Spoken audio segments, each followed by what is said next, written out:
गोविंद हरि हरि ओम नारायण हरि। भगवान दो सूक्त समापन हो चुके हैं और प्रत्येक सूक्त में 9 ऋचाएं थी। एक एक ऋचा हमसे कुछ हमारे ही विषय में बात करती रही। कहते हैं कि दुनिया को जान लेना तो बहुत आसान है, जो सबसे दुर्लभ है वो मनुष्य का स्वयं को जानना। हम बाहर इतना ज्यादा बाह्य जगत में फंस जाते हैं कि हमें ध्यान ही नहीं रहता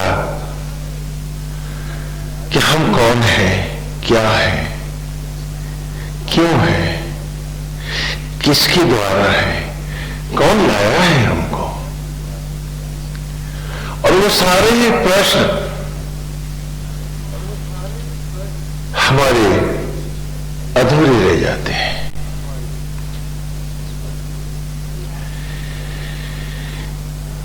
यदि आप अपने आप को पढ़ें, अपने आप को जाने, तो आपको खुद ही स्पष्ट हो जाता है कि मट्टी से हम इंसान बने, ये तो हमने वेद में जान लिया, अच्छे से जान गए। कोई है जो मट्टी से फिर हमें मनुष्य बनाता है, क्यों बना रहा है, उसका उद्देश्य क्या है। हर बार वो मट्टी को सुगंध से भरता है और फिर उस सुगंध में ज्योति डालता है और मैं एक नवजात शिशु हो जाता हूं। और फिर जीवन का सारा सोना छितराते हुए धीरे धीरे चिता की लकड़ियों पर फिर राख के ढेर में बदल जाता हूं। यदि मैं सोचता हूं कि मैं बहुत सही था, यदि मैं सोचता हूं कि मैं बहुत कायदे से चल रहा था, यदि मैं सोचता हूं कि मैं पूरी ईमानदारी से जी रहा था, तो प्रश्न उठता है तो फिर मुझे ये फांसी की सजा चिता की लकड़ियों पर क्यों दी गई। अच्छे काम करने वाले को तो इनाम मिलता है, मुझे दंड क्यों मिला। और दंड भी ऐसा कि अपराधी अपराध करता है, जो उसको कोर्ट सजा देती है, जेल में सजा भुगतता है, लेकिन उसका ध्यान तो नहीं जाता, उसका नाम तो नहीं जाता, उसकी समझदारी तो नहीं जाती, उसकी याददाश्त तो नहीं जाती। मेरा तो सब कुछ चला जाता है, सब कुछ चला जाता। और जब लौटता हूं, यदि किसी पुण्य प्रताप से मनुष्य योनि में भी, तो नए सिरे से क ख ग पढ़ता हूं। हाँ?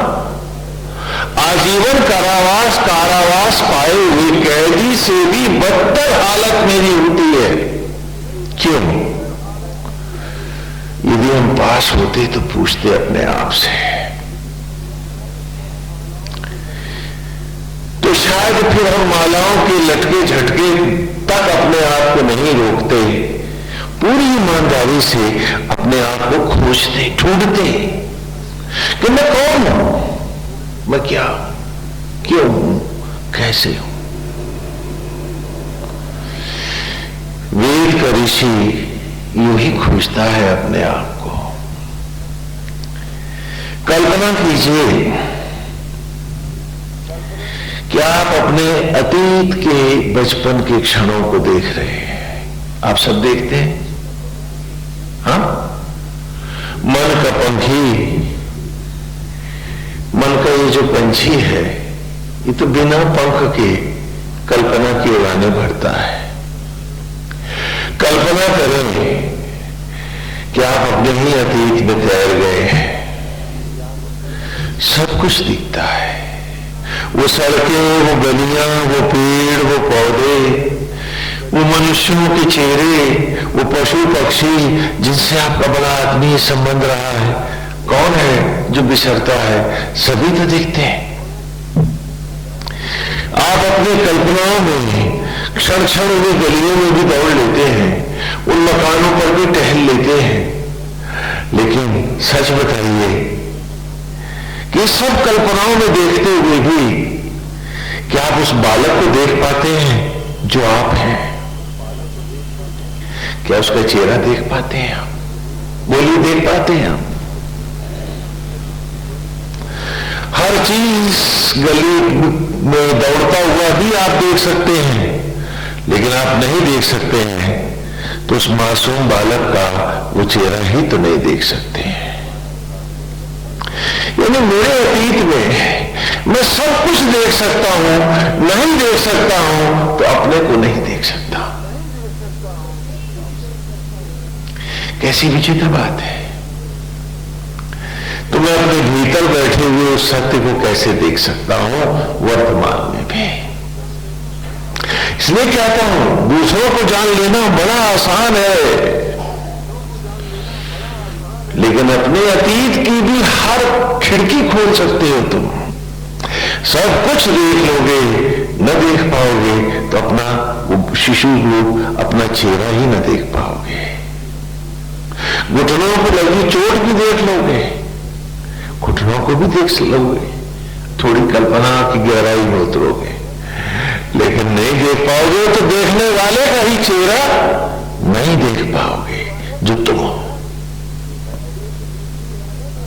कोई चीज नहीं है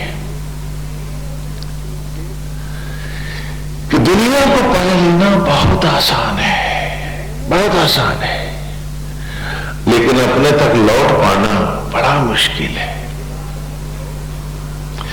हर दृश्य दिखता है, प्रत्येक घटना की अनुभूति मुझे छू जाती है। मैं देख लेता हूं कब क्या घटना हुई थी, दुख की घटना पर आज भी उस पीड़ा की चुभन को छू लेता हूं। हाँ, मजाक के क्षण थे तो मन ही मन हंस लेता हूं उस कल्पना के साथ। वो छतें, वो दीवारें, सब कुछ तो दिखता है। नहीं दिखता है तो मुझको मेरा चेहरा ही नहीं दिखता है उस कल्पना के सारे संसार में। और वो जानता है, ऋषि जानता है कि ऐसी परिस्थितियों में मेरा मुझ तक आना कितना दुरूह है, कितना कठिन है।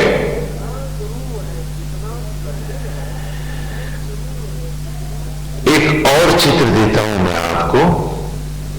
तीसरे सूक्त में प्रवेश करने जा रहे हैं, क्योंकि वेद तो हमारे जीवन की एक एक क्षण की कहानी है।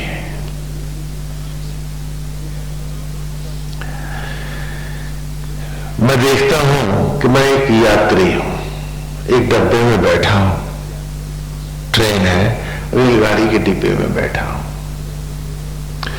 उस डब्बे को एक इंजन खींच रहा है। वो इंजन मैं नहीं, मैं तो डब्बे का यात्री हूं। गाड़ी हर प्लेटफॉर्म आती है, प्लेटफॉर्म पर लोगों से मिलता हूं, दोस्ती होती है, सब कुछ होता है। सोचता हूं अब ये सब मेरे हो गए, तभी इंजन विसल देता है, मुझे तो अपने ही डिब्बे में बैठना है।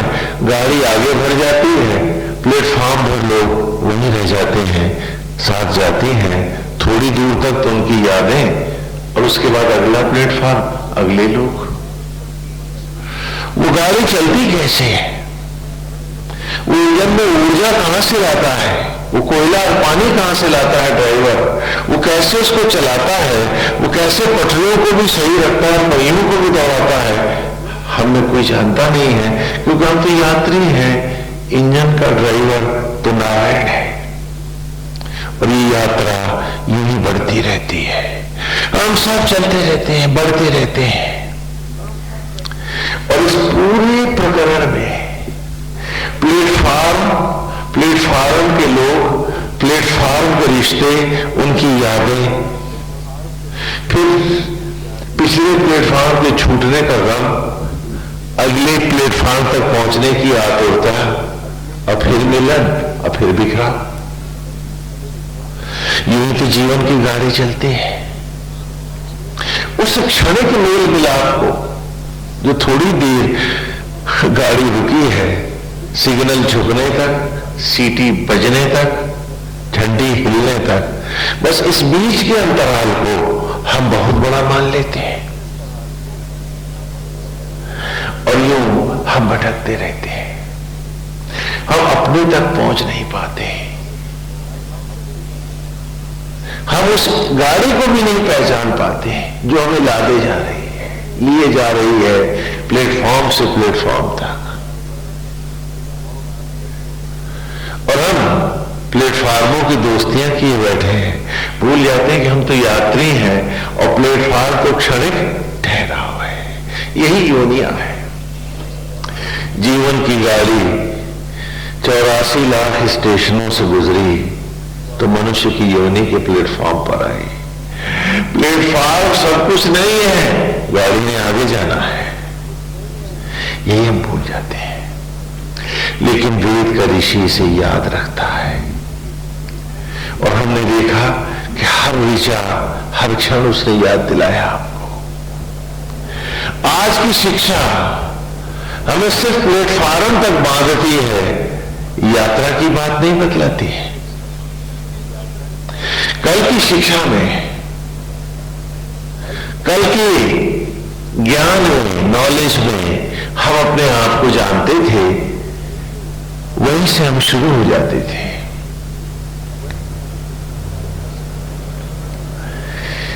कल का ऋषि इस विषय में अधिक आतुर है कि बालक मनुष्य योनि को व्यर्थ न करे। इसलिए वो 3 पागों के जनेऊ के साथ ही उसको यज्ञोपवीत ही नहीं पढ़ाता है, बल्कि यज्ञ को और हर चीज को पढ़ाता है और उसके जीवन में ही पढ़ाता है, क्योंकि यही एक स्थल है जहां पढ़ना है उसको। तो पहली सूक्त में हमने जाना कि आत्मा ही यज्ञ का अधिष्ठित देव है। तो पहला सूक्त आत्मा के प्रति समर्पित था और आत्मा की ही स्तुति करते हुए हमने अपने ही अंतरात्मा को यज्ञ का अधिष्ठित देव आचार्य बनाया।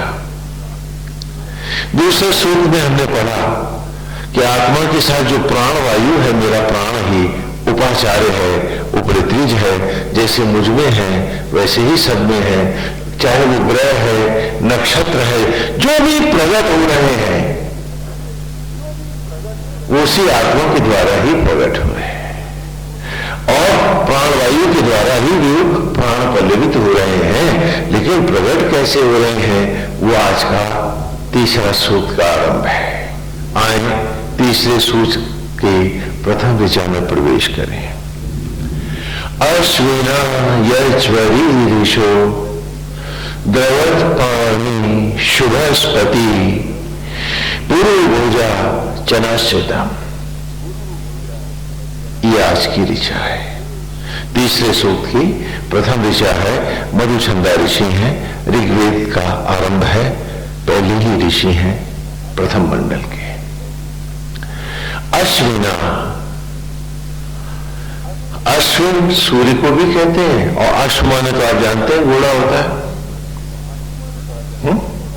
अश्व माने घोड़ा होता है।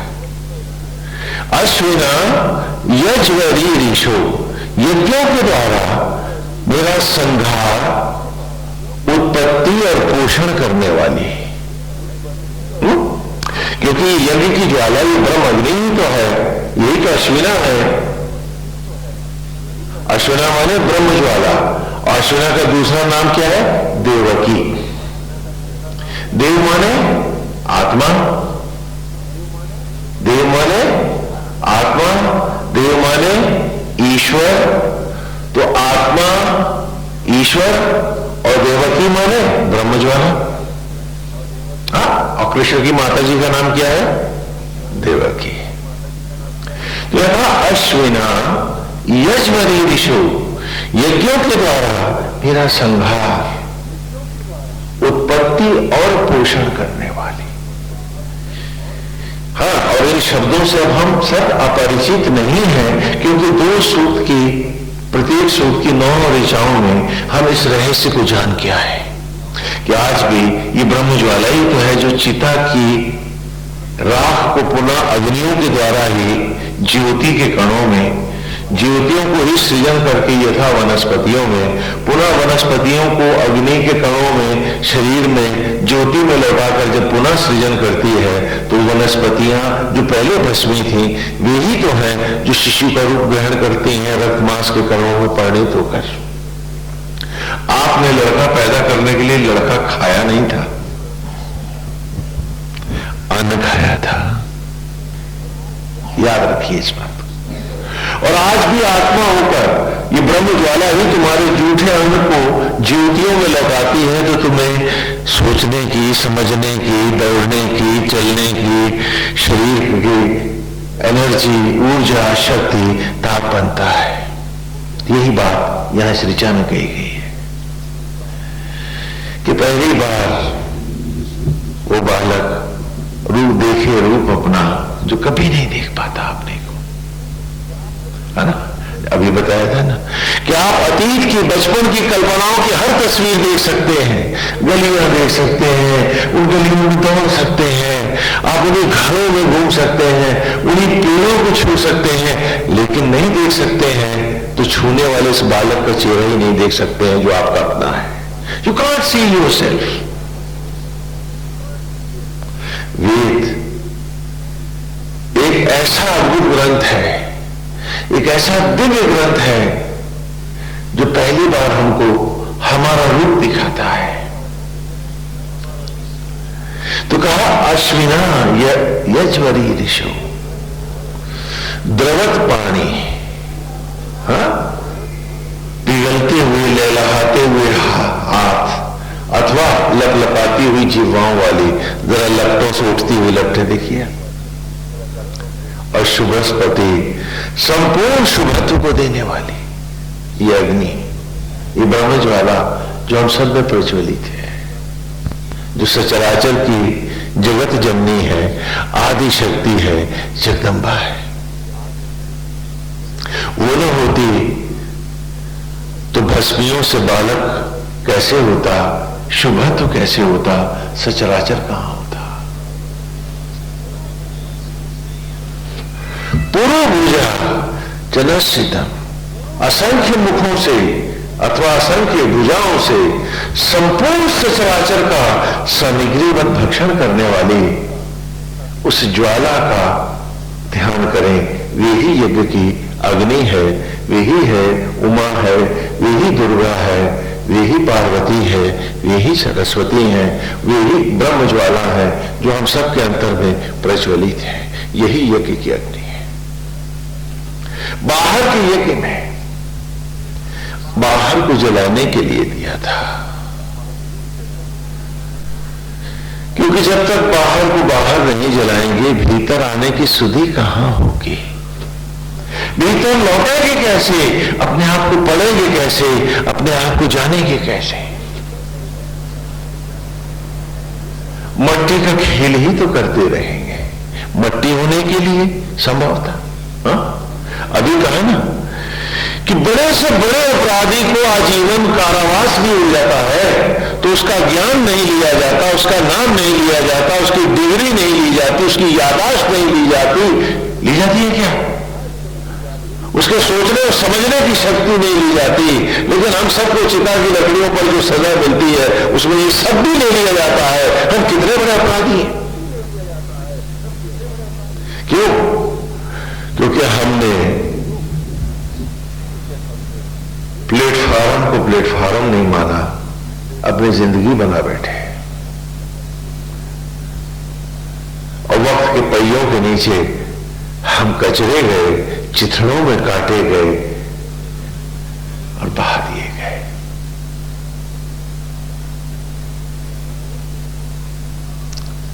हम भूल गए कि हम तो यात्री थे।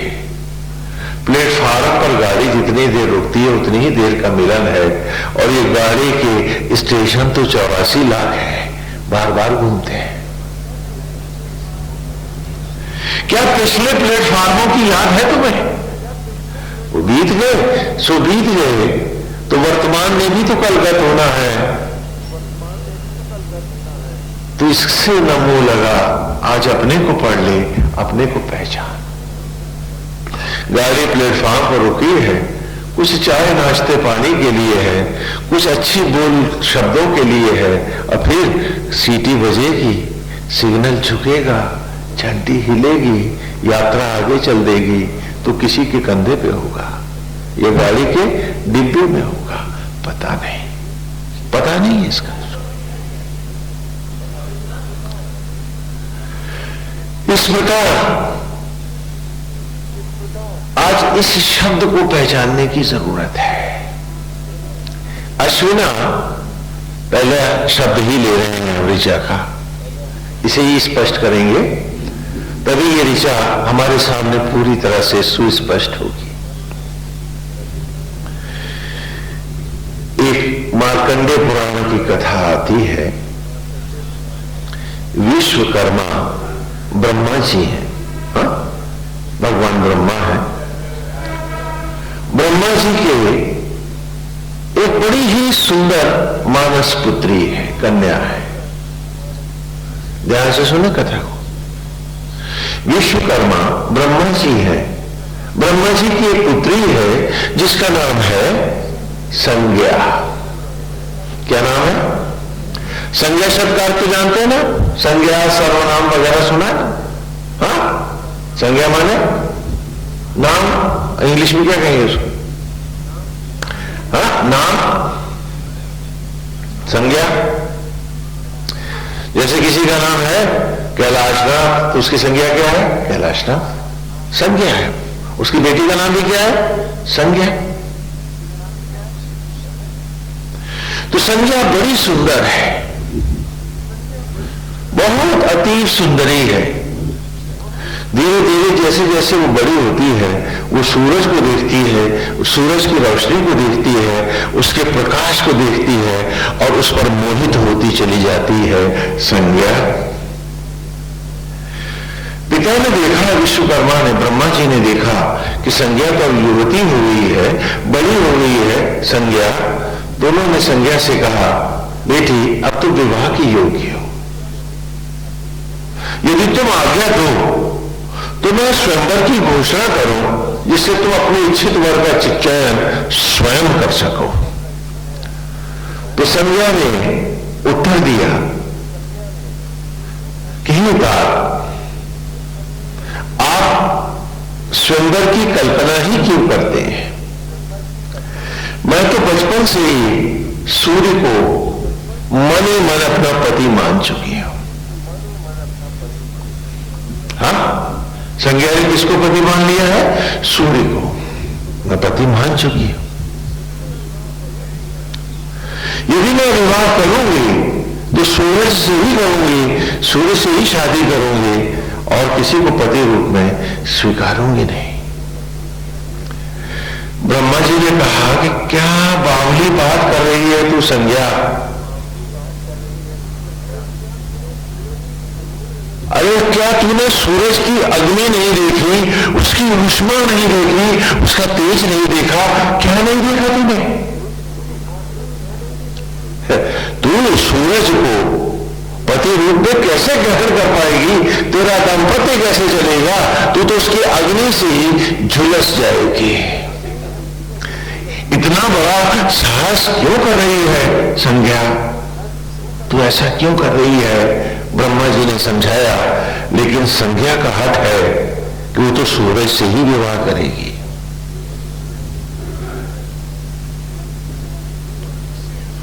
जब संज्ञा नहीं मानती है, किसी भी प्रकार से ब्रह्मा जी के किसी भी तर्क को वो लेने को राजी नहीं है और किसी भी प्रकार से विचलित नहीं होती है, तो हार कर उसके पिता ब्रह्मा सूर्य देव के पास आते हैं और सूर्य से कहते हैं कि क्या तुम मेरी बेटी संज्ञा से विवाह करोगे?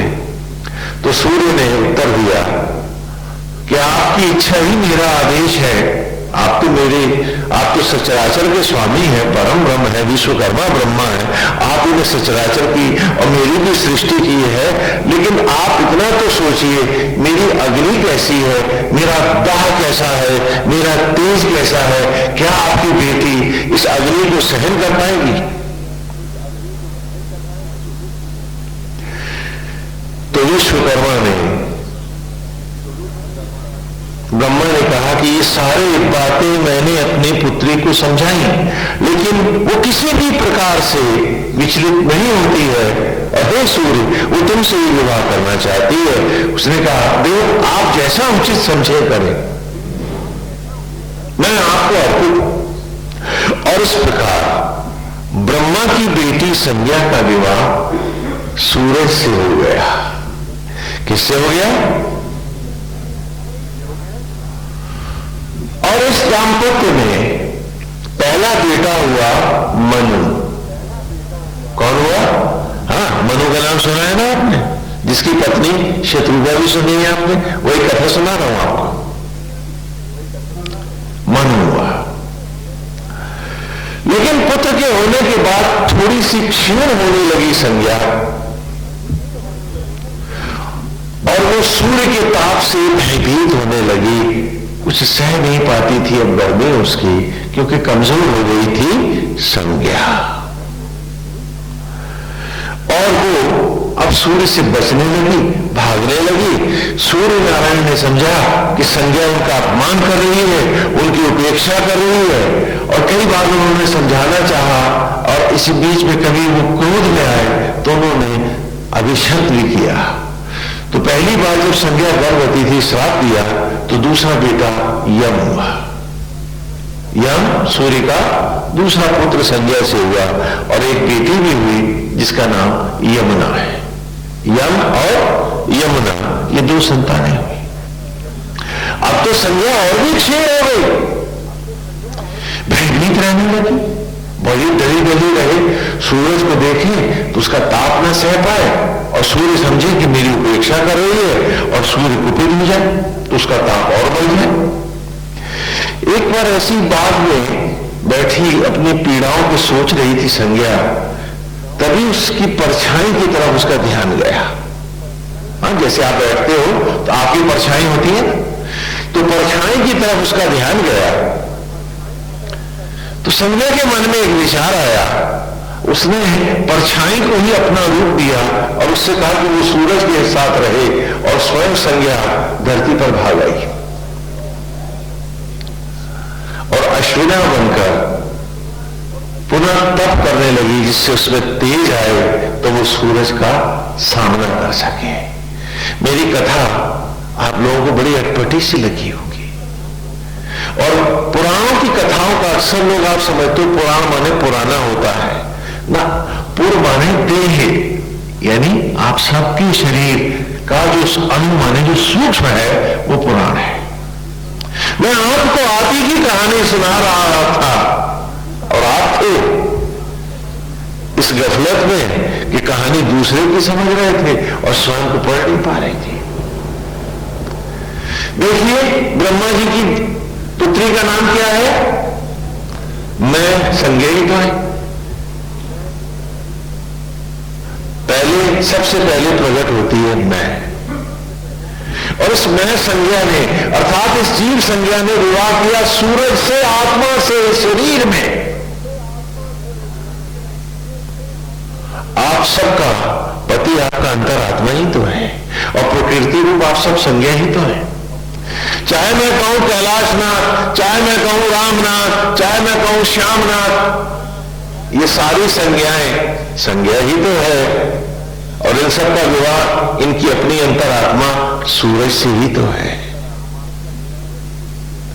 आप सब सूर्य की, हम सब पत्नियां हैं। जो भी ये मैं है, ये सूरज की पत्नी ही तो है। आज भी भरण पोषण भरतार हमारा कौन है? कौन है जो भोजन को रख के बदल रहा? कौन है जो भस्मियों से पुनः वनस्पतियां ला रहा? वो आत्मा सूर्य ही तो है। बाकी सब पति, पुत्र, पत्नी, परिवार, ये सब निमित्त ही तो है सत्य का एक नाटक ही तो है, प्रस्तुतिकरण है, एक नाटक है। जैसे रामलीला में राम नहीं होते, लेकिन जो अभिनय करता है वो बालक राम ही होता है, तो बाकी सब नाटक ही तो है। नाटक को तुम हकीकत बनाए बैठे हो। तो सबसे पहले मैं, इस मैंने वरा सूरज को, तो मनुष्य की योनि में ये जीव आया, सूरज के साथ दाम्पत्य में बंधकर ये शरीर घर मिला हमें। फिर इस मैं के दाम्पत्य से हुआ, जब दो हुए तो मैं से क्या बने? हम। ठीक कहा तुमने, मैं अब हम हो गई, क्योंकि संज्ञा और सूरज दो है ना, तो मैं से क्या बने? हम। क्या बने? ध्यान से सुनो, समझो इस बात को। मैं थी और मैं से हुए हम, और उसके बाद इस हम में हा तो है सूरज और मां है संध्या। तो मां से जब एक बेटा हुआ तो आ हलंत होकर के अलग हटा, और हा माता पिता के आगे ही तो बालक आता है ना, गोद में आता है, तो क्या बना? अहम। पहले थी मैं संज्ञा के लिए, सूरज से बंधी तो हुए हम, और फिर संज्ञा की संतान हुई, और बेटा जब माता पिता की गोद में आया तो क्या हुए? अहम। और इस अहम से पैदा हुआ ईर्षा, द्वेष, लोभ, मोह, मेरा तेरा, मेरा घर, मेरी फैक्ट्री, मेरी माया, फलाना ठग, फलाना अच्छा, ये सब सड़ी हुई मानसिकता, ये सब हमारी ही पैदाइश है। एक बूंद रक्त की अपने तन की हम नहीं बना पाए, एक उंगली का पोरवा बनाना तो बहुत बड़ी बात है, और फिर भी हमने हर नपुंसक को दंड है कि उसकी औलादें हैं। पहले उंगली तो बना के दिखा, मैं जानू बड़ा मान है तू, लेकिन मैं से हम से अहम, ईर्ष्या, द्वेष, घृणा, लोभ, मोह, मेरे बेटे, मेरी बहू, मेरा बेटी, मेरा दामाद, पता नहीं कोई सोते न सपना देखे देखे, हम तो जागते जागते भ्रमाए हुए हैं, भटक रहे हैं, भ्रमित है। ऐसा माया का जाल है। क्या बात है? यही सूरज और संध्या की कहानी है। और आज क्या मैं अपनी आत्मा का सामना कर सकता हूं? मैंने कहा था ना, इतना सा सत ले जा, ले पाए क्या? आज संध्या में साहस नहीं कि सूरज का सामना करे, भीतर पीठ है, और संध्या संसार को भाग गई है, वो मेरा है, वो मेरा है, उसी में धोखा दे रहे हो अपने आप को। आज है साहस तुम्हारा, तुम्हारी ही आत्मा के सामने ईमानदारी से खड़े होने का। ये संध्या और सूरज की हम सबकी कहानी है। हम सब अपनी आत्मा को धोखा दे के बाहर भाग रहे हैं। आज आत्मा की ही तो हम सब उपेक्षा कर रहे हैं, तभी तो मैं मेरा आसक्त जगत में हम सब फंस रहे हैं। संध्या है कि सूरज का सामना करने से कतराती है, इसीलिए बाहर विषयांग जगत में भाग जाती है, और परछाई से कहती है तू शरीर में रह, मैं चली बाहर। ये बुद्धि, ये जीव, हम सब आज हमने साहस नहीं है कि ईमानदारी से अपने सच का हम स्वयं सामना कर सकें। हम पाप के उन गहरे गड्ढों में जा गिरे कि छोटे पापी बड़े पापी गिरते हैं, लेकिन अपने ही अंतरात्मा सूरज का हमें कोई सामना करने का ताप नहीं लाता है। संज्ञा कमजोर हो गई है, तभी तो यम और यमुना भी बने, और हम बाहर ही बाहर भटकते गए। मैं से हम से अहम, और इस अहम से जुड़ा दंभ, क्रोध, ईर्ष्या, द्वेष, लोभ, मोह, मेरा तेरा, विचारों की संकीर्णताएं, दूसरों को लूटने की मनोवृत्तियां, कोई लूट न ले जाए, तथाकथित समझदारी, यही सब तो है तुम्हारे पास। कहानी किसकी है? हर पुराण की कथा तुम्हारी है। एक एक कथा सुनो, अगर ईमानदारी से सुन पाओगे तो रोम रोम हिल जाएंगे। वो कथाएं अटपटी नहीं है, अटपटे हम सब हो गए। कहानियां तो हमारी ही थी। आज हम अपने आप को धोखा देने से बाज नहीं आते हैं। क्यों?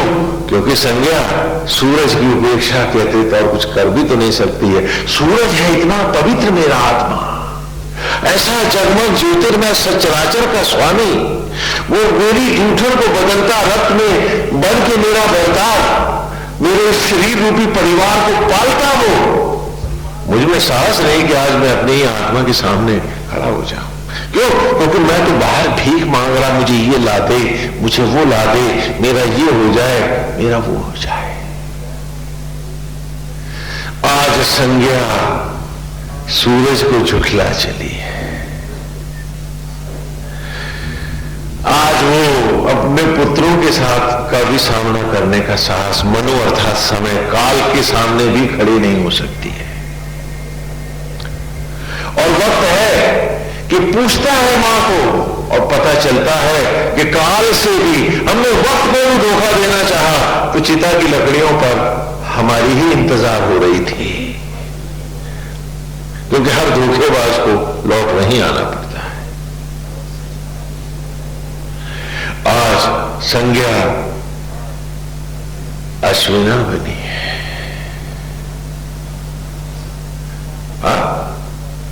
बाहर के यज्ञों के द्वारा ही अब हम तप रहे हैं, हवन कर रहे हैं, पूजा कर रहे हैं। स्वामी जी आज फलाना यज्ञ करवा दो, ऐसा होना चाहिए, हम भी करवा रहे हैं। क्यों?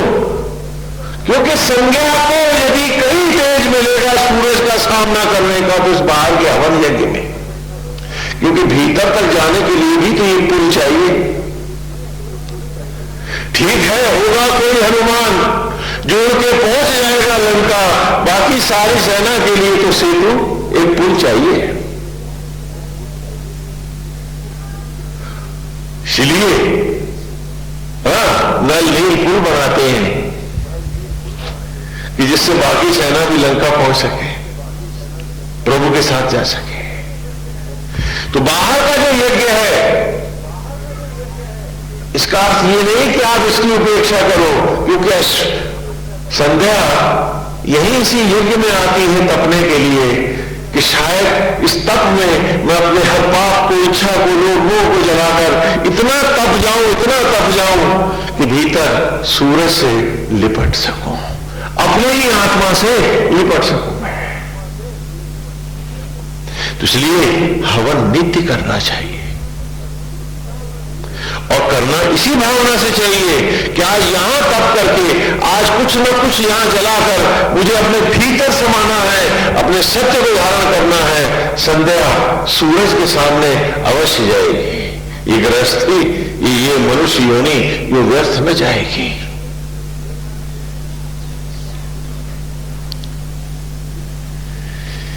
यही कहानी है संध्या की, ये कहानी है इस यज्ञ की। वो हवन यज्ञ जो आप आते करते हैं, आपको नित्य प्रति अपने घर में करना चाहिए, आपको सीखना चाहिए और इसी भावना से करना चाहिए, इन वेद की ऋचाओं के साथ करना चाहिए जो आप सुन रहे हैं। लेकिन पहले सुनिए, समझिए, फिर इसे एक नियम के रूप में यदि आप धारण करेंगे तो बाहर का ये तप संज्ञा को फिर तेज देगा, समर्थ देगा। तो संज्ञा सूरज का सामना करेगी तो सूरज और संज्ञा का गृहस्थ धर्म पुनः पवित्र हो जाएगा, सुखद हो जाएगा। हाँ, और तू अपने जीवन का अभीष्ट पाएगा। हाँ, समझ में आती है तो कथा। तो कहा अश्विना यज्वरी दिशो द्रवत पाणी शुभस्पति पुरुभुजा जनस्थितम। अश्विना का दूसरा अर्थ है देवकी। भगवान श्री कृष्ण की कथा, नारायण की लीला, ये इस शब्द का स्पष्टीकरण है।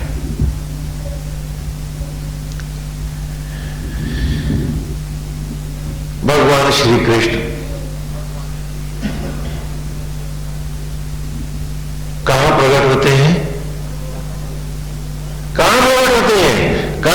जेल में, कारागार में।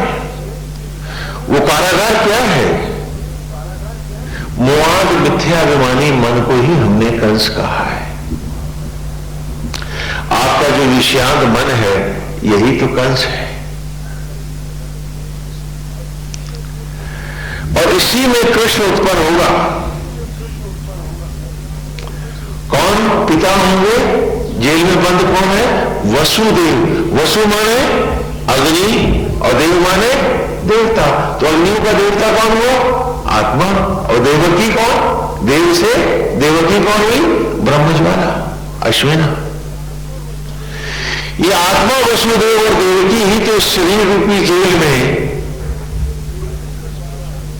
यज्ञ के द्वारा अन्न को शिशु का रूप प्रदान करेंगे।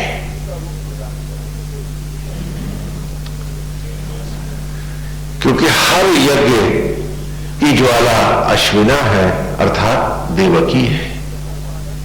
तो आज भी हर बालक देवकी ही उत्पन्न करती है। हम इतना ही नहीं समझ पाए। यदि हम समझ पाए होते तो मेरा तेरा न फंसते क्या? हाँ, आज हमें दम है कि ये मेरा है, वो पराया है।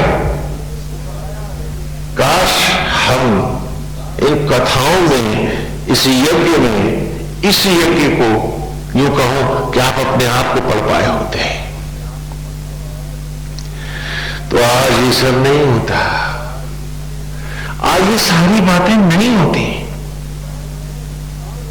आज इतने भटकाव नहीं होते। और आज संज्ञा को, सूरज को छोड़ छोड़ के भागना नहीं होता। आज हम सब भगोड़े हैं, अपनी आत्मा सूरज से भाग रहे हैं, ईमानदारी से सामना नहीं कर सकते। क्यों? क्योंकि जब पूछेगा आत्मा, मैं तो हर शरीर में समान हूं, तो तू भेदभाव में कैसे चला गया? हम में कौन है जो सूरज का करेगा सामना? जब वो पूछेगा हमसे कि मैंने आत्मा होकर तुम्हारी जूठन को रक्त में बदला, मैं हर सांस और धड़कन इस शरीर को, इस गाड़ी को भी चलाता रहा, अब मैं जैसे तेरे को सांसें दे रहा था वैसे ही मैंने सचराचर को सांसें दी। जब पूछेगा वो सूरज हमसे, तो तूने भेदभाव कैसे किया? तूने ऊंच नीच, जात पात, मेरा पराया अपना, ये सब कैसे किया? तो संज्ञा सूरज का सामना बताओ कैसे करेगी? कैसे सामने जाएगी सूरज के? संध्या आज भगोड़ी है, संध्या आज सामना कर नहीं सकती है। तो परछाई से कहा कि तू भीतर रह, मैं चली बाहर। मेरे पास एक भक्त आए, कहने स्वामी जी कैसी शरीर में हम लोग समाधि लगा करके लोक लोकांतरों का भी भ्रमण कर सकते हैं? हमने कहा अगला वाक्य बाद में, पहले ये बताओ तुम रहते हो इस शरीर में? है हिम्मत तुम्हारी शरीर में रहने की? रहते हो तो इस शरीर में, ईर्ष्या में, द्वेष में, लोभ में, चिंता में, तनाव में, क्रोध में, तो हमेशा शरीर से बाहर ही रहते हो। इसमें रहे कब हो तुम? कौन है जो साहस के साथ रह पाएगा इसमें? ये ठीक है कि नारायण ने तुम्हें यहां रखा, लेकिन संज्ञा मनु तक, कुछ समय तक, काल तक तो रही यहां। उसके बाद वक्त के साथ ही ये जो भागी तो फिर लौट के भीतर ना आई। फिर ये मेरा घर है, ये मेरा सामान है। खिलौनों से शुरू हुई जिंदगी खिलौना बन के रह गई जिंदगी, और लकड़ियों की चिता पर खिलौनों सी जल के झर गई ये जिंदगी। और संध्या न लौट पाई तो सूरज के ही पास। यही तो हुआ, यही देवकी की कथा है। थोड़ा सा आज उस कथा का भी हम चर्चा कर लें तो ये अश्विना शब्द हमारे सामने स्पष्ट हो जाएगा कि जेल में वसुदेव और देवकी बंद है। मैंने आज अपनी आत्मा को और ब्रह्मज्वाला देवकी दोनों को जेल में बंद कर दिया है। क्यों? क्योंकि ये संज्ञा जो मन के साथ जुड़ी है, ये आज सूरज को जेल की हथकड़ियों में देखना चाहती है। क्या बात है, आज आप सब अपनी अंतरात्मा पे ताले मारे बैठे हैं। वो जो आपको सांस धड़कन दे रहा है, ये कहानी भी, ये अपना रूपक भी देख लो, ये तुम्हारी तस्वीर है। कितने सच्चे हैं, कितने भोले हैं, कितने ईमानदार हैं, कितने सिद्धांतवादी हैं, कितने दयालु हैं हम सब। देखो तो अष्टमी की अंधेरी रात है, अष्टमी की अंधेरी रात है। वसुदेव हथकड़ी और बेड़ियों से जकड़ा हुआ है। सूरज और प्रसव की वेदना से अचेत हो गई है देवकी।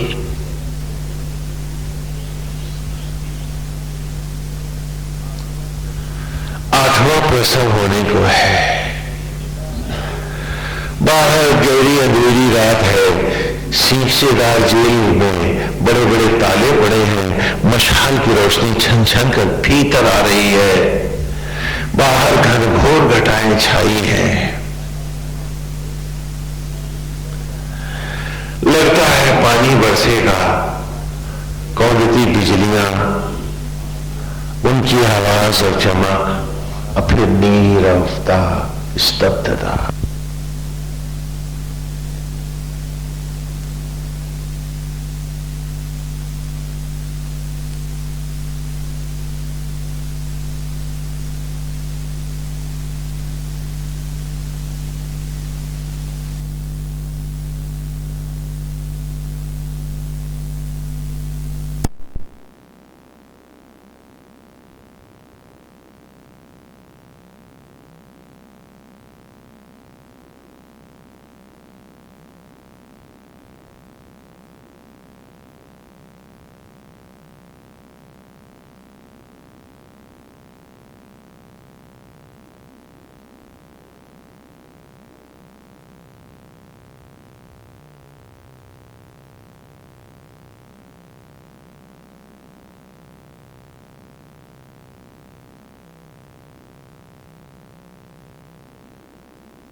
दुखी है, चिंतित है, थके हुए हैं, हताश है।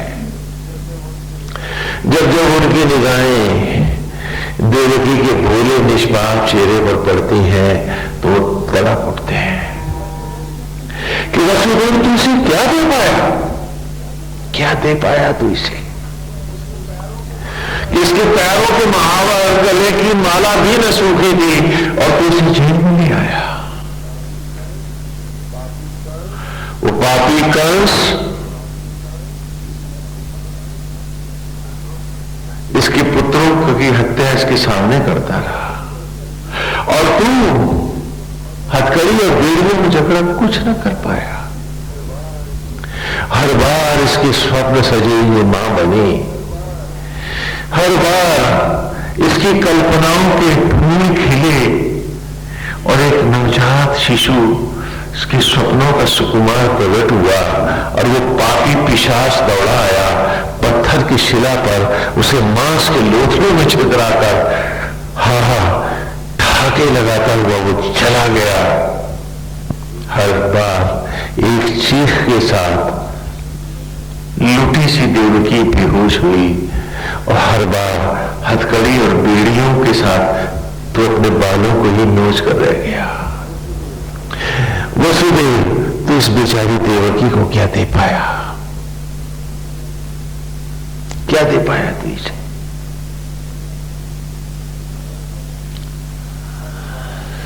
हर बार ऐसा हुआ।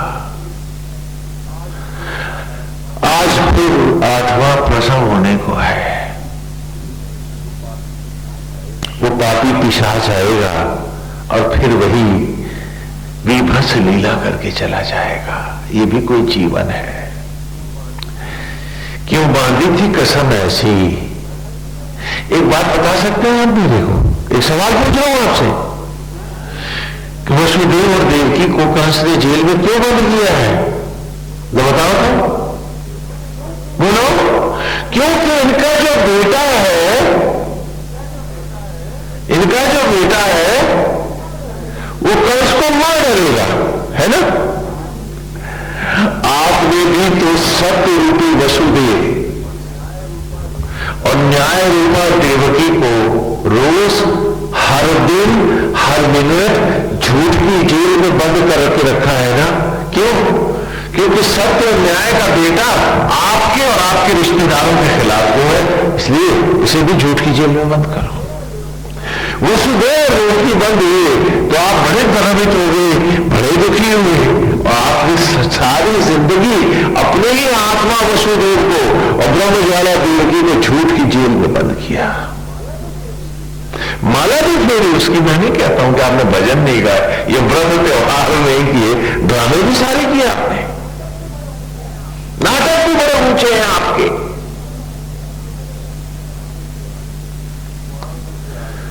स्वांग के आगे तो ईश्वर भी शर्मिंदा हो जाए आपसे। लेकिन मैं पूछता हूं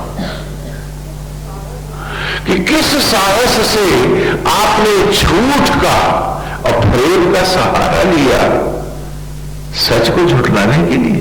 वसुदेव और देवकी के बेटे को कंस तो नहीं मार पाया, लेकिन वो तो हर रोज मारते रहे हैं। कंस तो बड़ा बौना है आपके सामने, आपने तो हर बार मार के दिखाया, आपने तो हर मैदान झूठ के सहारे जीत के दिखाया। कंस क्या मुकाबला करेगा आपका? क्या ये सच नहीं है? दिन में 100 बार, हर दिन। हां, यही कहानी है देवकी की कि आज उदास है, हताश है ब्रह्मज्वाला देवकी कि क्या वो संतानों की जगह कांटे उगाते रही है मनुष्यों के रूप में, कि जो सामना नहीं कर पा रहे अपने ही पिता वसुदेव का,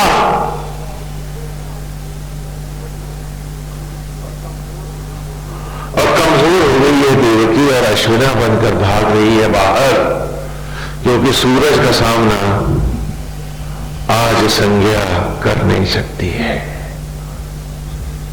कहानी हम सबकी है, हम सबकी कथा है। यश्विना यज्वरी ऋषो द्रवत पाणी शुभस्पति पुरु भुजा चनश्चितम। कि महिमा में तू तो कल्याण करती रही, शुभस्पति सारे शुभत्व को हमें देती रही, तूने तो सदा कल्याण किया। तूने तो चिता की राख को भी, समाज के त्याज मल और दुर्गंध को भी अपनी ज्वालाओं में पवित्र कर सुगंधित पवित्र फलों और वनस्पतियों में लौटाया। तू तो सदा शुभस्पति रही, एक कल्याण नहीं, तू तो सदा कल्याण देती रही हमें। और उन्हीं वनस्पतियों को तूने अपनी ही अग्नियों में पवित्र करके विष पिए तुमने, और हमें उसे अमृत में लौटा करके हमें ये रूप दिया, मनुष्य की योनि दी। माली प्रसन्न होता है कि उसने फसल उगाई है, और तू रोई हम सबको पैदा करके कि हम कांटे बनकर, शूल बनकर ही दूसरों को चुभते रहे। और चुभन की लीला ऐसी करी कि आज हम अपने ही आत्मा के दुश्मन हो गए हैं। आज हम अपनी ही आत्मा के दुश्मन हो गए, नहीं पढ़ पाते हैं तो स्वयं को, अतीत झांकते हैं तो सब कुछ देख लेते हैं, नहीं देख पाते तो अपना ही चेहरा। वर्तमान में भी विषयांत जगत में ही हम अपने को देख पा रहे हैं, नहीं देख पा रहे हैं तो अपने को नहीं देख पा रहे हैं, बाकी तो सारा जगत देख रहे हैं।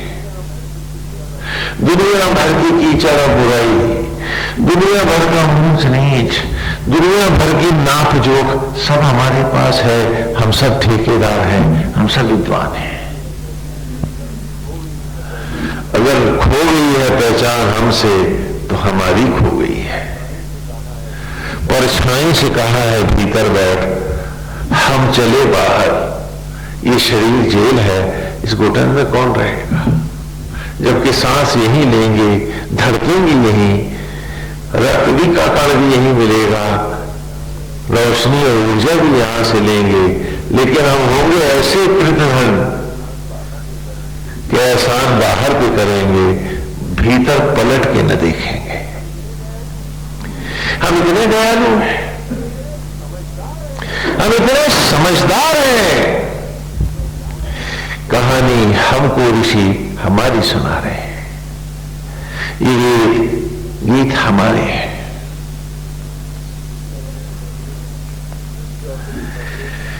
कि चौधरी बन लेता जब इस इंजन में ईंधन डालना आ जाता मुझे।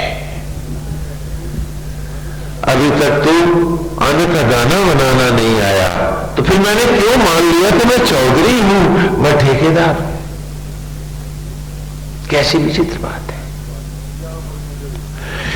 यहां पर मुझे 10 राजाओं के युद्ध की कथा याद आती है। ये वेद में अन्यत्र आती है, जब वो ऋचाएं आएंगी तो हम आपको वहां भी सुनाएंगे समय आने पर। ये दूसरे वेद में है, लेकिन यहां इसी रूपक में आपको दिखला रहे हैं कि 10 राजा थे, उनका एक युद्ध हुआ था और उस युद्ध की परिणति हुई थी क्या और कैसे, ध्यान से सुनो। आप ही की कहानी है, अगर आप सुन पाए, अगर आप अवरोध अपने मन के न उठाएं तो आपको समझ में आ जाएगी कथा आपकी। कथा इस प्रकार है, सीधा सीधा अंतर दे रहा हूं 10 राजाओं के युद्ध की कहानी। वैसे इतिहासकारों ने तो बहुत कुछ बखेड़े खड़े कर रखे हैं कि वो 10 राजा कहां थे, वो आपको दुनिया भर घुमाते हैं, लेकिन मैं जो सीधा है उसके सार पर आ रहा हूं, क्योंकि ये भी उन ऋचाओं का समय नहीं है। कि याद कर ले मनोज, कहानी शुरू हो रही है कि याद कर ले मनोज, जब तू 10 राजाओं के युद्ध में फंस बैठा था। कौन थे वो 10 राजा? तुम्हारी 10 इंद्रियां। याद कर रहे मनुष्य, जब तू 10 राजाओं के युद्ध में फंस बैठा था, 10 इंद्रियों को 10 मुंह बना, बन दशानन रावण अपने ही आत्मा श्री राम को ललकार बैठा था। और आज सब क्या वही नहीं बने हुए। हमें अपने अंतरात्मा से ही कुछ लेना देना नहीं है। दशानन रावण से बने दुनिया की कबीलदारी कर रहे हैं, दुनिया जीत रहे हैं, जीत ना पाए जीवन का एक क्षण है। कितने बड़े चौधरी। तो याद कर रहे मनुष्य, जब तू 10 राजाओं के युद्ध में फंस बैठा था, बना के 10 इंद्रियों के 10 मुंह, बंद दशानन अपने ही आत्मा श्री राम को ललकार बैठा था।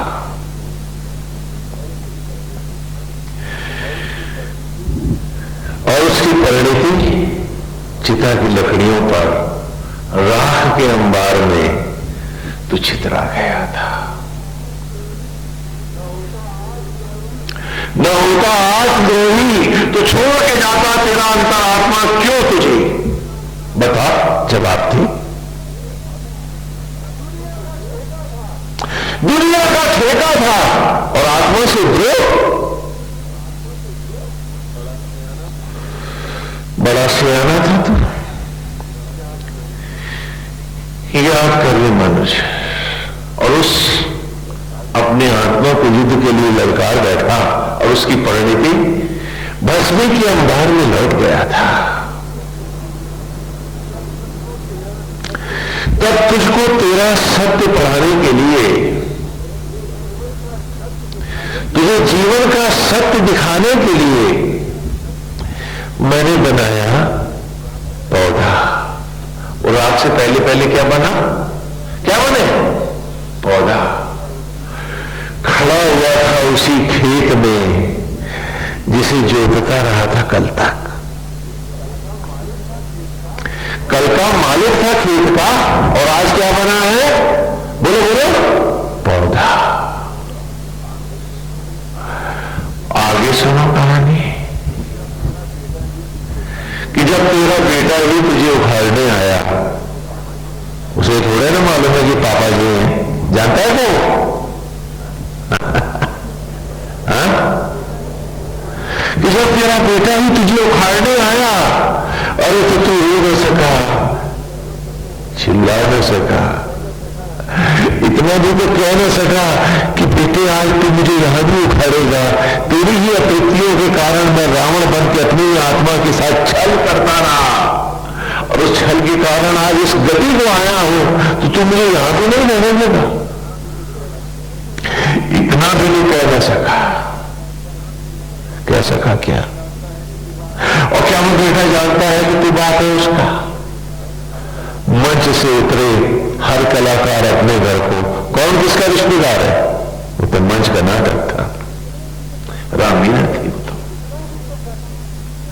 कितना भी तो कर न सका, कर सका सिर्फ इतना, कर सका सिर्फ इतना कि एक मौन पुकार, एक मूक गुहार मेरे दरबार में दे सका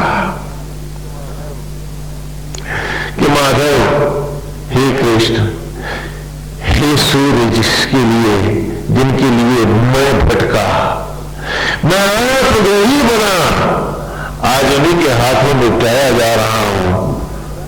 गोविंद तू मेरी सहायता न करे, मेरी रक्षा न करे, तो आज तुम उसको मेरे ही उखाड़ लेंगे। हे माधव, तू ही तू है, तू ही तू है, तू ही तू है।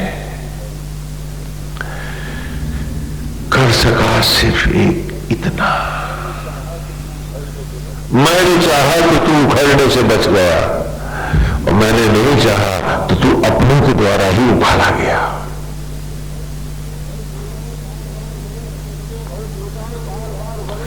और इस प्रकार बार बार वनस्पतियों की योनियों में लाया मैं, जीवन के सत्य को पढ़ाया मैंने कि एको ब्रह्म द्वितीयो नास्ति। अरे संज्ञा सूरज के विपरीत मत जा, परछाइयों के साथ सूरज तो जी लेगा, मिट तो तू जाएगी। हे अश्विना, बनने से काम चलेगा नहीं, तुझे लौट सूरज पे आना होगा। बार बार वनस्पतियों की योनियों में भटकाया मैंने, बार बार तुझे जीवन का ये सत्य पाया मैंने, एको ब्रह्म द्वितीयो नास्ति, मेरे तो गिरधर गोपाल, दूसरों न कोई। जब देखा कि इन वनस्पति की योनियों के सारे पाठ तो पड़ गया, हर प्लेटफार्म का सत्य, वनस्पतियों के की योनियों के प्लेटफार्मों का सत्य तेरे जीवन में गड़ गया, तो मैंने तुझे बनाया, तो मैं तुझे पशु योनियों में लाया। याद कर, जब बनाया था चूल्हा, देखने गया था अपने घर के लोगों को, और पकौत्र वधू ने ही खाने में विष मिलाकर रखा था, चूहे जो बहुत बढ़ गए थे घर में, तो उसको खाकर तड़प तड़प कर तूने यही तो गाया था ना कि हे सूरज, तू ही तू है, तू ही तू है, तू ही तू है, एको ब्रह्म द्वितीयो नास्ति। आज संध्या को लगा है कि सूरज ही सब कुछ है, भागना संध्या की गति नहीं है। और इस प्रकार याद कर, जब बनाया था कुत्ता और अपने घर से मार खा करके भागा था, तो इस प्रकार बार बार मैं पशु की योनियों में लाया तुझे, एक एक बार तुझे हजार हजार बार हर प्लेटफॉर्म का सत्य पढ़ाया मैंने कि एको ब्रह्म द्वितीय नास्ति, भागना गति नहीं है, अपनी आत्मा के सूरज का सामना कर। अरे सामने आ, समय अधिक नहीं है, भटका तो तू बहुत भटक जाएगा।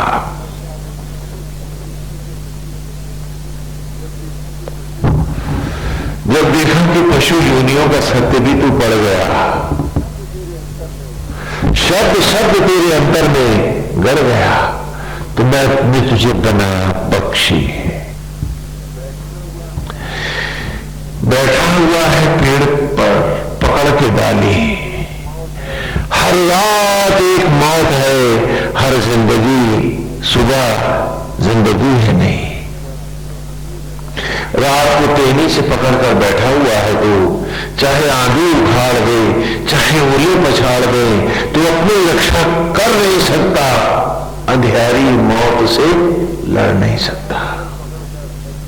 जब रात भर पकड़कर पंजों से टेनी को तूने यही गाया कि रे माधव तू ही तू है, तू ही तू है, तू ही तू है, तो मैं ही तो था जो रात की उस अंधियारी घनेरी ठंडी मौत को सुबह की सुहानी कोलाहल में लौटाया। जब देखा कि ये सत्य भी तू पड़ गया, इसका एक एक अणु तेरे जीवन में कर गया, तो मैं फिर तुझे मनुष्य योनि में लाया और देखता हूं कि आज फिर तू 10 राजाओं के युग में फंस बैठा है। संध्या सूरज से भाग रही है, क्या फिर वही गति होगी? क्या फिर यूं ही भटकेगा? तो उद्धार नहीं है कोई मालाओं से, उद्धार नहीं है तथाकथित जप तप और व्रत से, उद्धार है सत्यनिष्ठ होने से, उद्धार है ईमानदार होने से, उद्धार है छल के बल को धो डालने से। आपने झूठ बोला वो तो माफ हो जाएगा, लेकिन झूठ बोलने की मनोवृत्ति का क्या होगा? आपका दिया हुआ धोखा सूर्य सह लेगा, लेकिन ये धोखा देने की मनोवृत्ति तो आपको भटका ले जाएगी। वहां आप कैसे बचिएगा? क्योंकि शत्रु तो आपके भीतर बैठे हैं, और जब तक ये नहीं जले, हर पाप जलता है तो पुण्य पलता है, न जलती दुर्गंध तो होती कैसे सुगंध।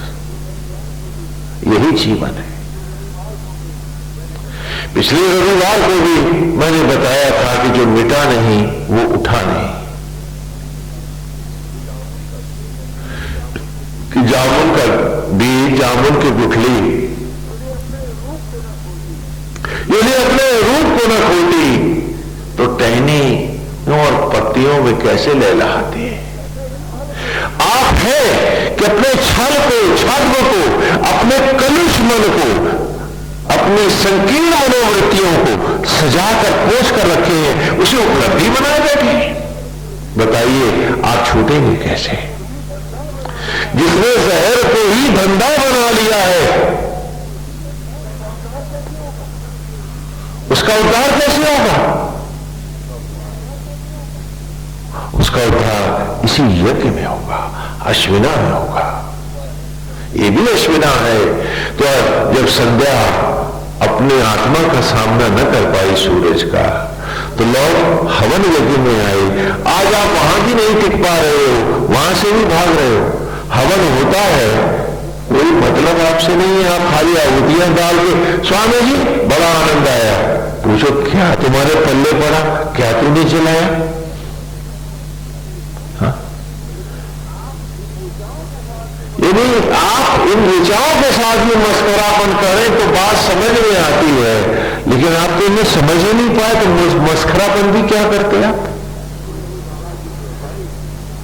तुलसी बाबा की चौपाई कि दादे भूलू चहू किसी सुहाई, वेद पढ़े जनो बटु समुदाय। मेंढक का तराना और वेद का गाना बराबर ही तो है।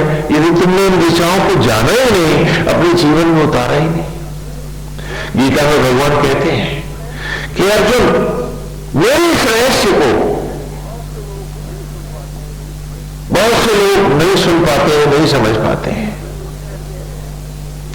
उनमें कुछ ऐसे हैं जो धैर्यपूर्वक बैठकर इस आश्चर्य को सुनते हैं और आश्चर्यचकित होते हैं। कुछ ऐसे हैं जो सुनकर समझते हैं और अपने मन को धिक्कारते हैं, ये सोच करके कि वे तो उल्टे जा रहे थे। और उनमें बहुत थोड़े हैं जिसको अपना जीवन बना लेते हैं, चल देते हैं, हे अर्जुन, वे ही मुझे प्रिय है, बाकी नहीं। बाकी तो फिर आएंगे नए सिरे से काका गागा यूं पड़ेंगे और यूं भटकते रहेंगे। मेरे तो वही होंगे जो मेरी राह चल देंगे। और जाना कहां है? हिमालय पर नहीं, भीतर अपने। संध्या को भागना नहीं है, ईमानदारी से अपने सूरज का सामना करना है। क्योंकि आहुतियां जलती रही तो आहुतियों का ही तो उद्धार होगा, तुम्हारा क्या होगा? तुम्हारा क्या होगा? आहुतियां तुमने बनाई नहीं थी, हमें तुम्हें बनाना नहीं आता, बना तो विधाता ही रहा है। हाँ, उसकी खरीद फरोख्त में टके तुम्हारे खर्चा हुए थे तथाकथित। तुम्हारा क्या होगा? क्योंकि इस आहुतियों के साथ आओ जलाओ अपने झूठ को, प्रपंच को, शरीर मानसिकता को, छल को, छद्म को, तो उद्धार तुम्हारा है। नहीं तो खाली आहुतियां गा लेने से तुम्हारा कोई कल्याण नहीं होने वाला। इसे समझो, इसे जानो और बाहर का यज्ञ छोड़ो नहीं। कहा अश्विना ने यहीं से फिर ज्योति पाई थी और तब वो लौट सूरज तक आई थी। आज देखना है कि अश्विना अर्थात संध्या क्या लौट सूरज को पाएगी, अर्थात हम सब क्या अपने आत्मा के सामने आत्मा से अपने ही सूरज से जुड़ पाएंगे? क्या हम सचमुच ईमानदारी से अभ्यास करेंगे? क्या हम उस राह चल पाएंगे? क्योंकि ऋचा में तो हमने गाया है अश्विना कि हे ब्रह्म द्वारा यज्वरीर सो यज्ञों के द्वारा भरण पोषण और संहार करने वाली हे ब्रह्म अग्नि, हे आत्मा, हे सूरज, द्रव पानी लहराती लपलपाती जिह्वाओं वाली शुभस्पति, संपूर्ण शुभत्व को देने वाली पूरी भुजा, असंख्य मुखों से हम सब का सचराचर का सामग्रीवत भक्षण करने वाली हे ब्रह्म अग्नि, आज हम तेरा आवाहन करते हैं तो काहे बुला रहे हैं उसको? पहले ये भी तो सोचो। क्योंकि तीसरे सूक्त में पहले में हमने आचार्य की पूजा करी, दूसरे में हमने प्राण वायु के रूप में अपने ही प्राणों के उपाचार्य की पूजा करी कि यज्ञ यहां होगा, लपट यहां उठेगी, हम यहां हैं, हम यही जलेंगे, हम यहां से भागेंगे। जो भागने की मनोवृत्ति है वो वहां उस हवन में जलाएंगे, वो हवन हम नित्य करेंगे, जिससे हमारी भगोरी मनोवृत्तियां, अपने को धोखा देने की मानसिकता हमारी जल जाए। लेकिन जलेंगे हम भीतर, क्योंकि जलना तो यही है, जहां पलते हैं वहीं तो जलेंगे, जहां पलते हैं वहीं तो पलेंगे। पेड़ अपने जड़ों से कटकर अलग हटके जिया नहीं करते, उन्हें तो जड़ों के साथ ही जीना होता है। हमारी जड़ हमारी आत्मा है, हमारी ब्रह्म ज्वाला है। तो बाहर का हवन और यज्ञ कोई थोथा आडंबर नहीं है, कोई वाहवाही का कारण नहीं है, कोई प्रेस्टीज इशू नहीं है तुम्हारा, कोई फैशन नहीं है। एक ईमानदारी है, सच्चाई है कि हम इसमें जल, हम इसमें अपने हर असत्य और अज्ञान को, अपनी सड़ी हुई भगोरी मनोवृत्तियों को जला देंगे आज, जिन्हें आज तक हम उपलब्धि मानते फिरे हैं कि धन्ना सेठ का खजाना है। इस खजाने ने हमें दिया क्या सिवाय दुख, पीड़ा, तनाव, चिंता, भय के? और क्या मिला हमें? और अगर कोई सुख मिला है तो हमें हमारी आत्मा ने ही तो दिया है। हम अज्ञानी हैं इसलिए नहीं समझ पाते हैं। सो सोचते हैं कि सुख बाहर से आता है।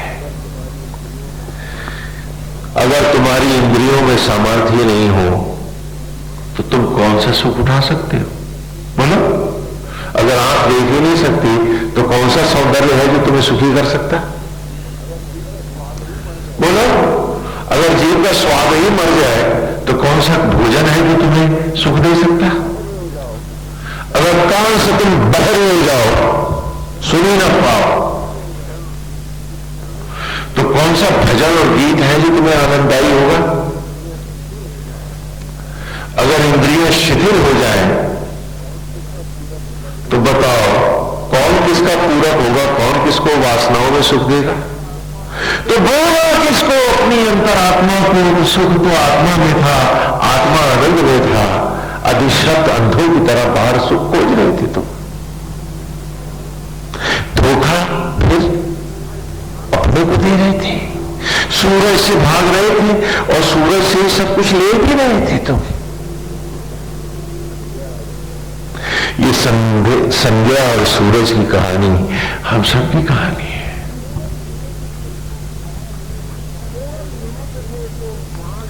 कि केवल निमित्त थे तो वहां निमित्त नहीं, वहां तो चौधरी बन गए। और जहां आत्मा से मिलने की, अपनी आत्मा से अद्वैत करने के तुम चौधरी हो सकते थे, वहां से भगोड़े हो गए तुम, भाग रहे हो।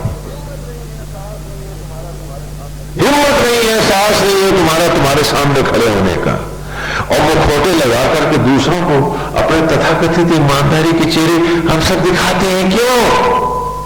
जबकि अपनी आत्मा के सामने हम खड़े नहीं हो पाते।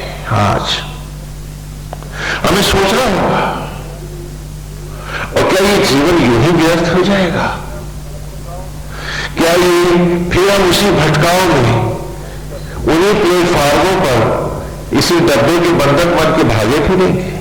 उन्हीं योनियों में पशुओं की, पक्षियों की और प्रेतों और पिशाचों की योनियों में क्या हम भटकते रहेंगे? अरे पूछना है अपने आप से कि है कुछ थोड़ी सी ईमानदारी बाकी तुम में, हम में, हम सब में? क्या थोड़ी सी आंच बाकी है? अरे तो लपट तो फिर जल ही जाएगी। अगर बिल्कुल ही हम मर गए हैं अपनी आसक्तियों में तो फिर हमारा उद्धार कैसे होगा? आज इस ऋचा में हमने ब्रह्म ज्वालाओं का आह्वान किया है कि हे ब्रह्म ज्वाला, हे अश्विना, हे यज्ञ की अग्नि, हे सचराचर का भरण पोषण करने वाली, मुझे को भी क्षण क्षण पालने वाली, हे ब्रह्म ज्वाला, आज तुम्हारा आवाहन है। क्यों है? क्योंकि मुझे जलना है, मुझे एक बार फिर तुझमें यज्ञ होना है, एक नया रूप लेके प्रकट होना है। क्या होंगे हम सब? हम सबको अपने आप से पूछना है, क्योंकि हम दर्श यज्ञ में हैं, है ना? पहले ही दूसरे श्लोक में स्पष्ट कर दिया था ना कि दर्शते में, वायवायाही दर्शते में सोमारं कृता तेषाम पाही श्रुति हव। कि हे प्राणवायु, आज तुम्हारा आह्वान है दर्शते में, दर्श यज्ञ को सींचने के लिए। तो एक बार फिर समझ लें कि जैसे हम भस्मी से वनस्पतियों में ये ब्रह्म ज्वाला लाई, हमको कल्पना क्या है, जैसे वनस्पतियों को ही ये ब्रह्म ज्वाला देह में यज्ञ करके शिशु रूप में लाई हम, और जैसे आज भी वनस्पतियों को इस देह में यज्ञ करके मेरी ही ब्रह्माग्नि मुझे सांस, धड़कन और जीवन का क्षण दे रही है। अरे मौका अच्छा है, क्यों ना अंतर्मुखी होकर इस देवयान से, अर्थात इस आत्मयान से मैं ब्रह्म ज्वालाओं को अपनी ही आत्मा में यज्ञ करता हुआ, तन सामग्री को आत्मा यज्ञ कुंड में जलाता हुआ, इसी की यज्ञ की ज्वाला से एक नया रूप लेकर जन्म लूं। और यही दूसरे सूत्र की अंतिम ऋचा में हमने कहा था कि कवि नो मित्रा वरुणा, कवि माने आत्मा, कि कवि नो मित्रा वरुणा तुम जाता उरुक्षया दक्षम दधाते अपसम। कि हे कवि अर्थात हे आत्मा, उरक्षया अमर हृदयवासी, घटघटवासी, सबके हृदय में वास करने वाले हे आत्मा, हमने मित्रावरणा आज उस प्रलय की अग्नि को, उन द्वादश आदित्यों को, उन सारी लपटों को प्रकट करो जो महाप्रलय के समय जलती है। तू तथा विजाता, हमें पुनः वर्ण संकर करो। मनुष्य के वर्ण से अब दो वर्ण की ओर ले जाओ, जैसे भस्मी के वर्ण से पशुओं में, पक्षियों में लाए, जैसे वनस्पतियों के वर्ण से शिशु रूप में लाए, उसी प्रकार अब शिशु इस मनुष्य वर्ण से हमें पुनः यज्ञ करो और देवत्व की ओर ले चलो। कोई साधना आस्था का मतलब नहीं है, जीवन तो एक राह है, एक गति है, और हम सबको उस मार्ग पर जाना ही होता है। जैसे कि भगवान ने गीता में कहा कि दो रास्ते हैं तुम्हारे पास, एक सकाम मार्ग है, धूम्र मार्ग है जिसका पितृयान है, ये चिता का मार्ग है, जहां इस शरीर के पितृ अर्थात वो पेड़ जिनके फलों से ये देह, ये शरीर बनी है, ये यान बनते हैं, यज्ञ स्थली बनते हैं, और जहां ये यज्ञ होता है, जलता है, और धुएं के मार्ग से पुनः भस्मियों में लौट जाता है। एक मार्ग है, दफनाना हो या जो भी हो, बात एक ही है। ये एक पितृयान है, धूम्र मार्ग है, और जिसमें आवागमन है, भटकना निश्चित है। इसीलिए जब पैदा होते हैं आप, तो मैं 12 दिन का सूतक मनाता हूं, और जब आप मर जाते हैं घर में, तो इस जन्म का एक दिन और जोड़ देता हूं, तो क्या मनाता हूं? 13 बनती है। जहां आपकी आसक्ति अर्थात आपके भटकाव जो आसक्त जगत में है, जिनके कारण आप संज्ञा सूर्य से भागी है, उन्हीं बेटों से कहता हूं, उसे अग्नि दो, इसकी कपाल क्रिया करो। क्यों? क्योंकि आत्मा से जुड़ नहीं पाया है, तो इसको कपाल क्रिया करके छुड़ाओ। क्योंकि ये आसक्तियों के कारण बेटों से जुड़ा रहा, तो बेटे ही अब इसका उद्धार करेंगे, ईश्वर नहीं करेगा, क्योंकि उसे ईश्वर माना ही नहीं था बेटों के आगे। इसलिए बेटा अग्नि देता है और बेटा कपाल क्रिया करता है। कि नारायण कैसे करेंगे? क्योंकि नारायण तो बहुत छोटा था ना आपके लिए, बेटा ही सब कुछ था ना आपका। तो बेटों से कहा, आओ अब तुम इसके नारायण बनो, क्योंकि इसने नारायण नहीं माना तो सिर्फ तुमको माना। तो जो कपाल क्रिया करता है उसे घर के लोग भी नहीं छूते। क्यों? क्योंकि तुम प्रेत बन के उसकी देह में वास करते हो जिसने तुम्हारी कपाल क्रिया की है। तो मरते ही पहली योनि किसकी हुई, बता सकते हो मुझे? अरे बताओ ना भाई, किसकी हुई? प्रेत की। प्रेत योनि में जाते हो मरते ही। वैसे तो बड़ा पुण्य कमा के जा रहे हो, लेकिन क्या करें, जो कर रहे हो वही तुम्हें बता रहा हूं। ये जो रिचुअल्स है, ये जो पुराना आदिकाल से चले आ रहे हैं, ये कर्मकांड है, कर्मकांड भी समझ लो। हाँ, कह लगे बड़ा पुण्य कमा के गया तो फिर तेरा ही क्यों हुई? तो उसकी कपाल क्रिया करने के लिए उसको बेटों को ही क्यों बुलाया गया?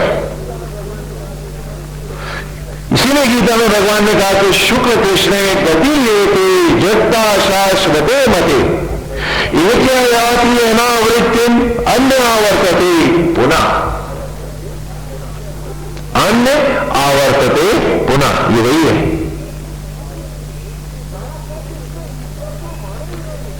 कहा क्योंकि इसने ईश्वर को माना ही नहीं, ये तो अपने आत्मा के साथ दगाबाज था, धोखेबाज था। ये तो बेटों को ही नारायण माने था। तो बेटों से कहो इसे जलाएं, इसकी कपाल क्रिया करें, इसे छुड़ाएं, क्योंकि इसने भज करके भी ईश्वर ही नहीं भजा, खाली संसार भजता रहा है, ये उधर ही भटकता रहा है। आसक्तियों ने इसका साथ नहीं छोड़ा, जिसका उद्धार होता कैसे? इसने इतना भी नहीं किया कि निमित्त जगत को चलो निमित्त माने और ईश्वर को ही सब कुछ माने। तो जहां खड़े हैं वहां ड्यूटी दे दे, चलो घर में घर की ड्यूटी देंगे, बाहर है बाहर की ड्यूटी देंगे, हमारा जो धर्म है वो करेंगे। लेकिन हमारा धर्म आसक्ति और लिपटना तो नहीं था, तो लिपटता रहा। अगर तुम लिपटते नहीं तो चिंता, ईर्ष्या, द्वेष, लोभ, मोह, आसक्ति तुम्हें कभी नहीं सताती। तुम आसक्त थे, तुम कर्मयोगी नहीं थे, तुम सकामी थे।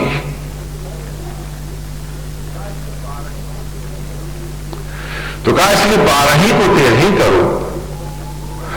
उसने कपाल क्रिया करी है, ये प्रेत बन के उसकी देह में वास करेगा, इसलिए वो अलग चलेगा, घर के लोग भी उसे नहीं छुएंगे, वो बाहर ही बरामदे में रहेगा, अब फेंक के खाना डालेंगे उसको 10वां पर्यंत। फिर वो उसी की इंद्रियों से गीता, गरुड़ पुराण, भागवत सुनेगा, प्रायश्चित करेगा, तब यथा योनि गमन करेगा।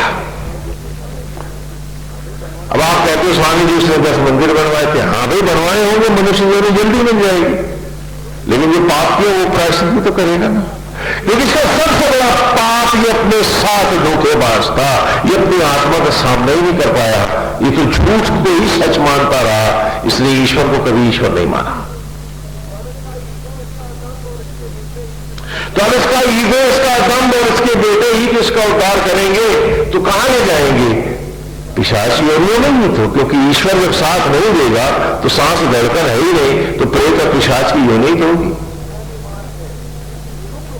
और एक दूसरा भी मार्ग है, शुक्र मार्ग है, जिसका देवयान है।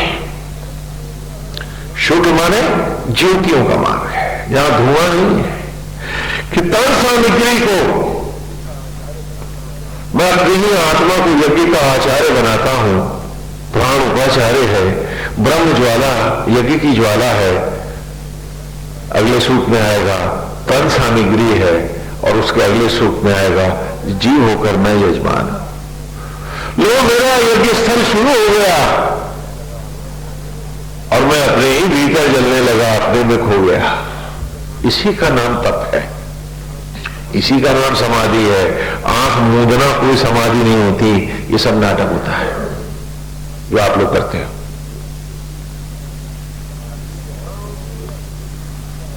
समाधि यहां होती है, और समाधिस्थ योगी उठता हुआ, सबसे मिलता हुआ, सबकी सेवा करता हुआ भी पल पल जलता है अपने अंतर में कि लपट चली है तो लपट चली है, अंग अंग में लपट है, रोम रोम दहक रहा है तप की अग्नियों में। मेरा सूरज मेरे पास है, मेरा मैं सूरज के चरणों में है, अब अलग नहीं है, अब तो वही चल रहे हैं। इसका नाम तप है। और ईश्वर में तपने वाले आसक्त जगत में फिर फंसा नहीं करते। आसक्त जगत की तो निमित्त सेवा करते हैं कि जे ही विधि राखे राम ताही विधि रही है। और सीए राम में सब जग जानी, बाहर की यही 2 मंत्र हैं जो मानस में भगवान तुलसी आपको दे गए, अमृत दे गए, और आपने उस अमृत को ही सदा गोली मारी है कि सीए राम में सब जग जानी को तो भूल जाओ, हम सीए राम ही नहीं देखेंगे जगत में, बाकी ऊंच नीच मेरा तेरा अपना पराया दंभ ईर्ष्या द्वेष देखेंगे, न देखेंगे तो किसी में भी सीए राम नहीं देखेंगे। झूठ देखेंगे, प्रेम देखेंगे, संदेह देखेंगे, प्रपंच देखेंगे, नहीं देखेंगे तो सीए राम ही नहीं देखेंगे। देखना था अपने सूरज को, और बाहर था जे ही विधि राखे राम ताही विधि रही, और सीए राम मैं सब जगह कि प्राणी मात्र में नारायण अब आप हैं। क्यों? क्योंकि मुझे आप ही को देखना है, अब प्राणी मात्र को नहीं, प्राणी मात्र को बनाने वाले को ही तो देखना है। तो गोविंद मैंने आप सब में आप ही को देखना है, उनके छल उनके साथ, उनके झूठ उनके पास। मुझे तो गोविंद उनमें भी वो जो भोजन को रख के बदल रहा है, जो ज्योतिर्मय स्वरूप आप है, हे सूरज, संध्या को तो अब सूरज देखना, तो हर रूप को अर्पित होंगे, क्योंकि हर रूप में एक ही रूप होगा, संध्या के लिए संध्या का सूरज होगा। इतना ही तो हम नहीं कर पाए। आसक्त जगत हमारा सब कुछ है, ईर्ष्या द्वेष लोभ मोह ही हमारा अमृत बने हैं, वरना ये मार्ग है वेद का, आप भी सब भी हम सब चल सकते हैं। आनंद की ऋचाओं में बैठे हैं हम, इसलिए हो सकता है आपको पूरी तरह से अभी न समझ में आ रहा हो तो उसके लिए भी हमारे कैलाशनाथ जी पटेल हैं, इन्होंने सबके लिए कैसेट वगैरह बनाने का भी विधान कर दिया है। लाइब्रेरी है, आप लोग वहां से भी लेके पढ़ सकते हैं, सुन सकते हैं, मतलब हाँ रिपीट कर सकते हैं। लेकिन पूछना यह है कि थोड़ा सा सत भी लेके जाएंगे सत्संग का।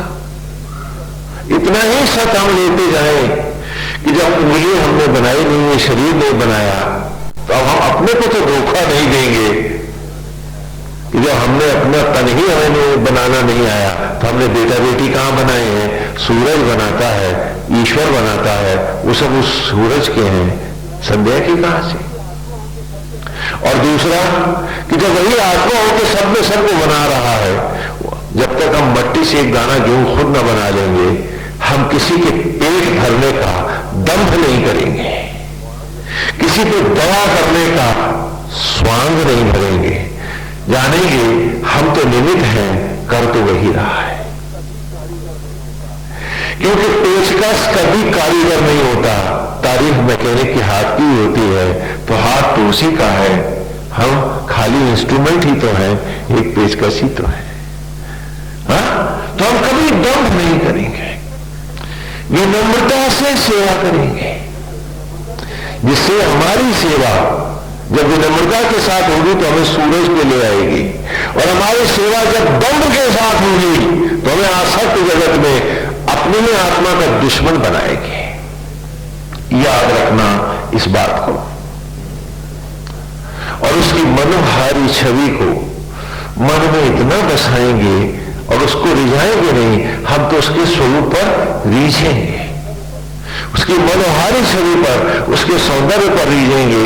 वो मेरे भीतर आत्मा होकर बैठा है, मेरे रोम में वही समाया हुआ है। उठते बैठते सोते जगते हम अपना संपूर्ण प्यार और समर्पण उस मनोहारी परमेश्वर की कल्पना को अर्पित करेंगे, जिससे हम अपने अंतर में समाधिस्थ हो सके। समाधि आंख मूंदना नहीं है, उसके रूप में बसना है, और ऐसे बसे कि सब कुछ खो गया। रामायण से भी एक प्रकरण लेते हैं कि वन को चले हैं भगवान श्री राम, साथ में मां भवानी जानकी जी हैं, और साथ ही लक्ष्मण भी जा रहे हैं। लक्ष्मण के साथ क्या उनकी पत्नी जा रही है? बोले जा रही है? नहीं, वही जा रही है। मालूम है लक्ष्मण जी की पत्नी का नाम क्या है? उर्मिला है। तो ये उर जो है हमारा, वो सदा उसके सौंदर्य के साथ मिला रहे, तो जाकर न जाकर के भी हम उसी के पास जाएं, उसी के पास रहें, उसी से जुड़े रहें। रावण जानकी जी का अपहरण कर सकता है, उर्मिला का अपहरण कैसे करेगा? क्योंकि वहां तो उर्मिला लक्ष्मण की उर्मिला है, तो लक्ष्मण के हृदय में बैठी है, उसे कौन रावण चुरा सकता है? बोलो। तो मेरा आवाज तो मुझ में रहे, मैं उसमें रहूं, उर्मिला है। इसी का नाम योग है, इसीलिए लक्ष्मण योगेश्वर कहलाते हैं, क्योंकि योगी सारे संसार को उससे मिलता हुआ भी, सबकी सेवा करता हुआ भी अपने उर में मिला रहता है, अपने सूरज के पास रहता है। और आप माला फेरते हुए भी संसार के पास रहते हो, ईर्ष्या द्वेष के पास रहते हो, क्रोध और लोभ के पास रहते हो, इधर उधर की चाहत और अकुलाहट में रहते हो। ये आपकी गलती है, अपने आप को हम सुधारें और इसे पलट दें कि और उस सूरज से संध्या का मिला रहे, और फिर संध्या सूरज के निमित्त बन सारे संसार की सेवा में जाए, सबकी सेवा करें, और सबकी सेवा करते हुए भाव ये रहे कि हम तो निमित्त है, कर तो वही रहा है। क्या एक छोटा सा ये मंत्र वेद का हम अपने जीवन में उतार पाएंगे?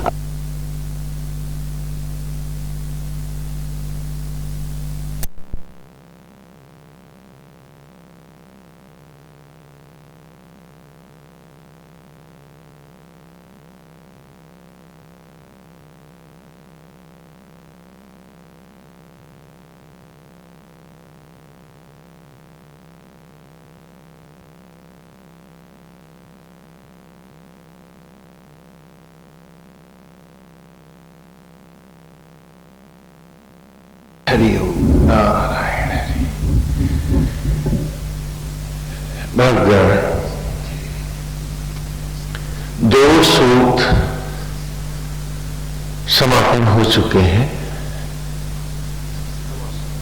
और प्रत्येक सूक्त में 9 ऋचाएं थी। एक एक ऋचा हमसे कुछ हमारे ही विषय में बात करती रही। कहते हैं कि दुनिया को जान लेना तो बहुत आसान है, जो सबसे दुर्लभ है वो मनुष्य का स्वयं को जानना। हम बाहर इतना ज्यादा बाह्य जगत में फंस जाते हैं कि हमें ध्यान ही नहीं रहता